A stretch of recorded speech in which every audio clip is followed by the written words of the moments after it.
Our top story this hour: Russia slams as ridiculous the United States' assertion that it is still a member of the Iran nuclear deal 2 years after it quit the multilateral agreement. Russia's UN ambassador stressed that Washington is not a member of the deal, also known as the JCPOA. Vasily Nebenzia said the U.S. has no right to invoke any part of the deal or the UN Security Council resolution that endorses it.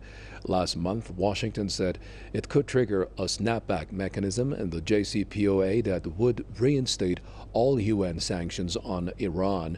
Washington is worried about an article in the agreement that would lift an arms embargo on Iran in October. Moscow says a snapback of sanctions would definitely be the end of the deal.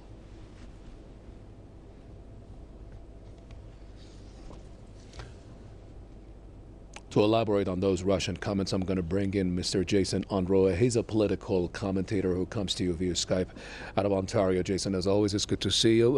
Tell me, what do you think about the recent developments? Well, this is very clearly a case of the United States wanting to have their cake and eating it too. Very clearly, they have already pulled out of the JCPOA agreement. They already previously, in the past several years, said that Iran violated the agreement, presented no evidence whatsoever, presented a laughable demonstration of old information from Israel, pointed their finger to a former carpet cleaning business with no evidence whatsoever. The International Atomic Energy Agency already came into the country, certified that there are no nuclear weapons, and yet the United States still pulled out. I believe they even literally used the words "pull out of the agreement," claiming that Iran had violated. And now the United States is saying that it has not left the agreement after previously saying that it had, and then had put new sanctions on the country which violated the agreement to begin with. So it's very clear here that the United States is not following the agreement in any way, shape, or form.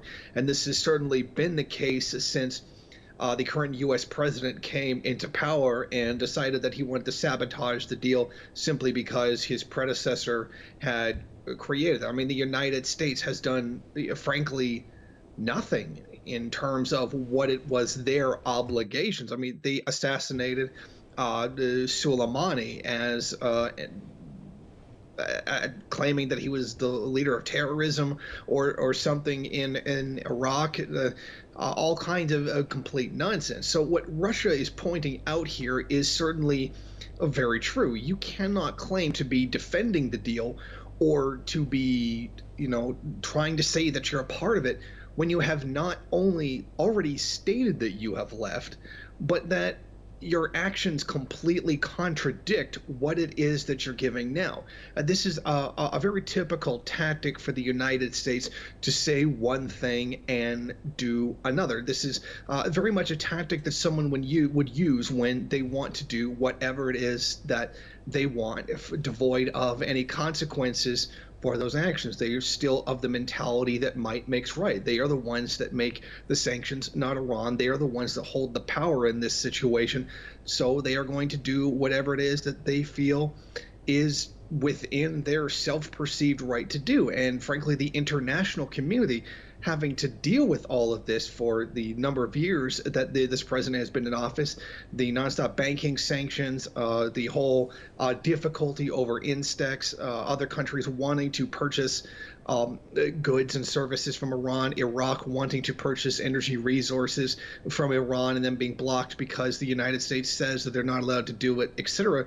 I mean, this is not an agreement whatsoever. This is just a complete and utter chaos that are being made subject to the whims of what are frankly the actions of a person who would be perceived as a petty dictator. Mm-hmm. Jason, of course, what they say won't matter as long as the sanctions are lifted on Iran come October, especially as far as the arms embargoes are concerned. Do you think that will happen, or the U.S. will be able to exert pressure on the UN to somehow enter itself into the JCPOA again, or perhaps do some lobbying, in order to get what it wants?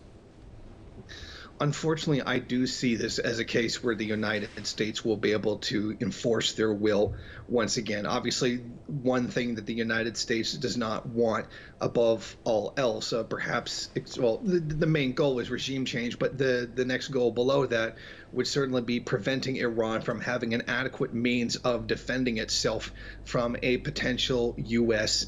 invasion. And that's something that Iran has clearly demonstrated with the retaliation for the killing of Soleimani. So not only did Iran demonstrate not just an ability, but a willingness to strike back if harmed, the United States wants to undermine that. And arms embargoes, arms sanctions, etc., would be the primary way that you would go about doing that, preventing any country from obtaining the kind of arms that it wants.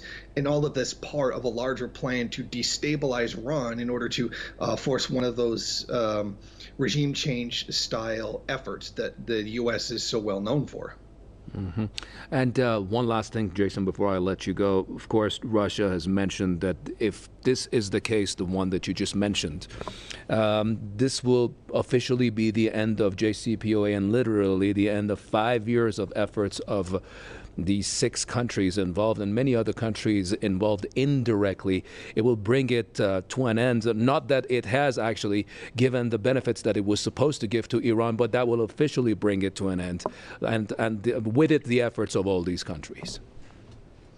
Well, a lot of countries, including Iran, invested a great deal amount of time. They invested a great deal of money in trying to make this work. I'm assuming no lawyers or consultants worked for free. This took a considerable amount of effort, a considerable amount of money and effort to put together, which, in my personal opinion, was an unjust agreement to begin with, one that violated the sovereignty of Iran.